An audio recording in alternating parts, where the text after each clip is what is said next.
Katrca bo kmalu prinesla tudi možnost retro-platnene strehe. Po zaslugi velike odprtine bodo lahko v kabrio občutku uživali tudi potniki zadaj. Dobro novico pa imam, če iščete velik prtljažnik. No, tako kot pri originalu je ta prtljažnik precej uporaben.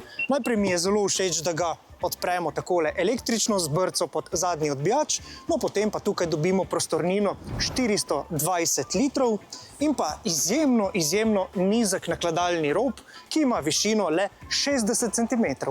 Za prevoz daljših predmetov lahko popolnoma zložimo tudi prednji sovoznikov sedež in tako vozimo predmete do dolžine 2,2 metra. Kam pa bomo skrili polnilne kable? Poglejte tukaj pod tole dvojno dno, ki se takole zelo zanimivo odpre. Spodaj pa imamo takšno praktično in plastično posodo in jaz že vidim priložnost, da jo lahko zelo preprosto operemo, ker veste, da ti polnilni kabli se znajo zelo pogosto kar pošteno umazati.